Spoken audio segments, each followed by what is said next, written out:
Joe against Cobra and Destro, fighting to save the day. He never gives up, he's always there, fighting for freedom over land and air. Hey everybody, welcome to another episode of my channel. And today I want to talk about my new interest into GI Joe and how basically a lot of factors played into that. I grew up with GI Joe, but it was primarily for the older kids. I was young where Transformers, He-Man, Voltron, Thundercats, that was basically my shit, you know. I would stick around and watch the G.I. Joe animated series, so anything I knew of G.I. Joe was through the animated series. I didn't read the comics growing up, I was too young for that. I did get toys. I would always get a G.I. Joe figure here and there. So I would have G.I. Joe with, you know, the Transformers and Thundercats and StarWars. So it was just a smorgasbord like a lot of us GenXers. But I didn't know really all the backstories and all the character stuff. I wasn't that invested into it. So with Disney's acquisition of, you know, with my retro room collection, you know, I focused on all toys that or all things that we grew up with. So obviously there was one thing missing, and that was the G.I. Joe line. And I focused in on basically the things I had. I had a few toys and I found them, and that just opened up a whole new world for me. And it's something that if you kind of were not, I think it's worthwhile to get into. I'm really having a good time. I actually acquired the old G.I. Joe comic series from Marvel back in the day. Larry Hama's artwork, I mean, his writing is phenomenal. So I got to know the stories. Like, I had no idea, watch out for my cat. I had no idea how Snake Eye, I mean, we all hear Snake Eyes, and Storm Shadow, and that's everything everyone's drawn to. But there's more to that. Like, I found out how, you know, Storm Shadow, Snake Eyes, Cobra Commander, Zartan, how all that stuff is like intertwined, and how it's so much like bigger than the TV show or, you know, the movie or what have you. And it's so like interesting, and that springboards into what I recently discovered, and that's the IDW comic series, and how it's the one comic series that a lot of people aren't paying attention to, and you really should, because it's a really, really interesting story. And it centers around America's favorite G.I. Joe, Snake Eyes. And spoiler alert, Snake Eyes is dead, the original Snake Eyes. And that's what actually another thing that segued me into getting into G.I. Joes. I had read that the original Snake Eyes was dead.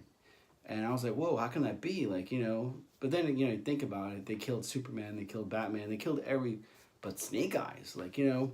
So I was interested, and I got into reading some of the IDW series. And I heard, like, you know, going on YouTube, I heard, like, some people saying negative stuff about their initial IDW, and there's a Devil's Cuts.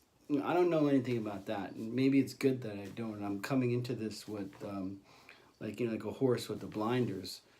I started with the old Marvel series, and now I'm into the story where Snake Eyes is dead, and there is another Snake Eyes, and but there's a girl out there with Snake Eyes' memories embedded in her, and she has taken on the new mantle of Snake Eyes in her own right, and she goes out there and she becomes Snake Eyes.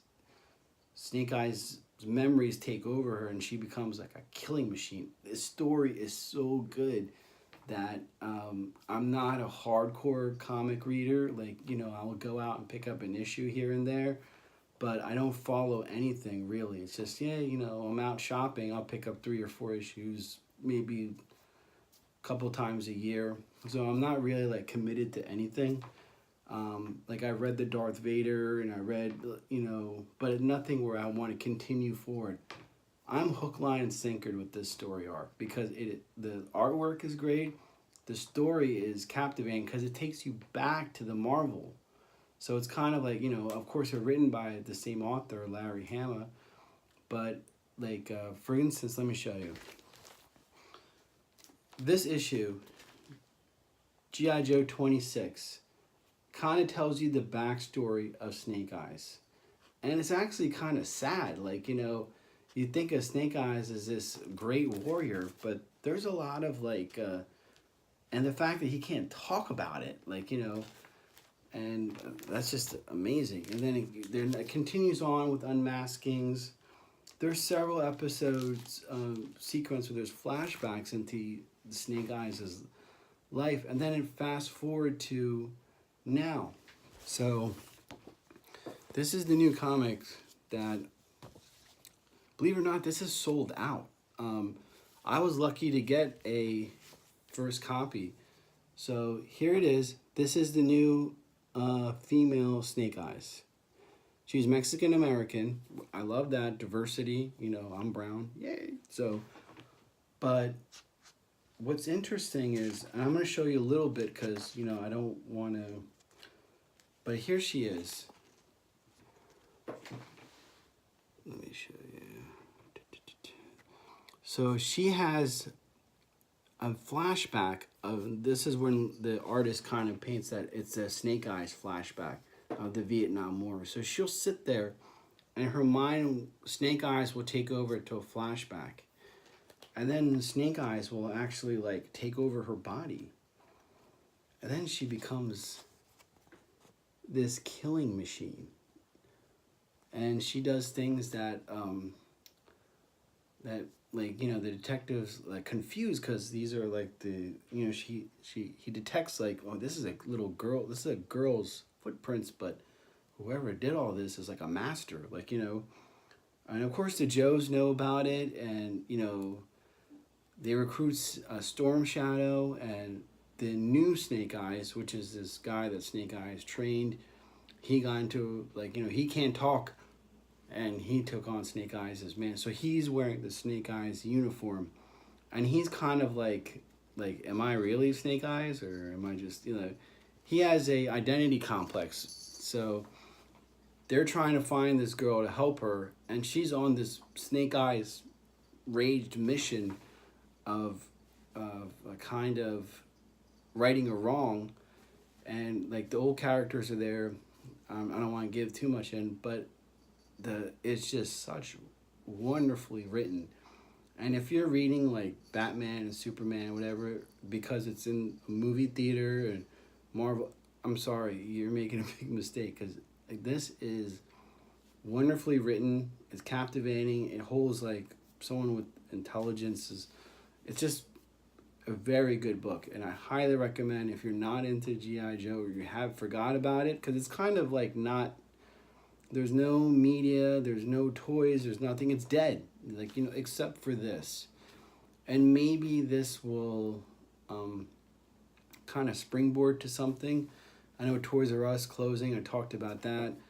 There's a lot of things against G.I. Joe, and that's when it should be cool. Like, you know, the millennials have no idea, and it's something us GenXers grew up with, and, you know, I think it's just wonderful, like, how they're just keeping that on, keep that going. Hopefully something is going to happen. It's like a ticking time bomb, like, you know. So now is the time to get into the G.I. Joe. StarWars stinks, like, you know, Disney, Ryan John, they all messed it up, and it's not made for us. It's made for, like, the 9 to 12-year-old girl.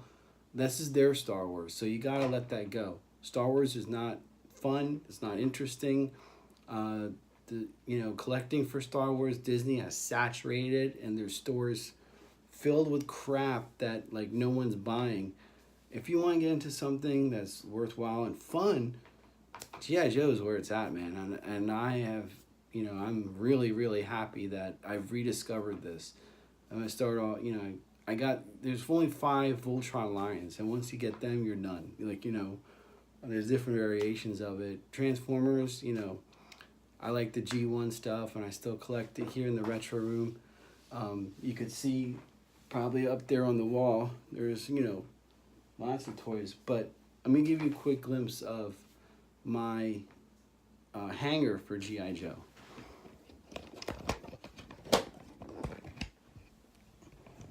So one of the fun things about GI Joe, we got the Night Raven,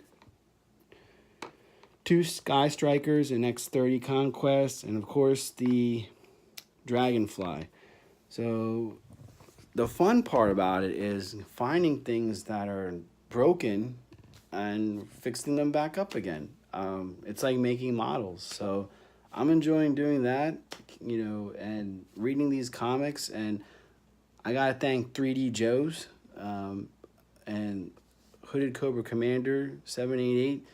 I reached out to all the big guys. The only guy who hasn't really talked to me is that one guy in Canada, the Forum something. He's been kind of like, he hasn't really responded to me. I guess he's too good or something, but he's probably busy. But everybody in the Joe community has written back and helped me with questions because I didn't know about stuff, and they've been filling in the blanks with recommendations and pointing me in the right direction. If there's a Joe, the last Joe Con is this year, and hopefully it's I get to go. I mean, I would like to meet some of these people. They're like really nice, one guy's a lawyer, like they're working professionals, and this is what they do for fun. So I highly recommend it. I'll talk a little bit more about the comics later in a later episode, but hey, pick it up. I mean, I know they make B copies. They're even having second prints, but this is sold out, folks. And I went on eBay and I saw them for $50 for just these 4 comics I have right here. I mean, they made a few releases and they were all gone. So now they're up to the second variants and also second printings. So those few loyal Joe fans have showed up and just picked them all up. And if you could find a second copy or whatever, it is worth it just to read enjoyment. Who cares about this is going to be worth something one day? If you're in it for that, then don't bother, because this is not for that. If you're in it for fun and you want a good story, pick it up. Anyway, that's my spiel for today. This is Shabu Are You signing off. Peace. Thanks.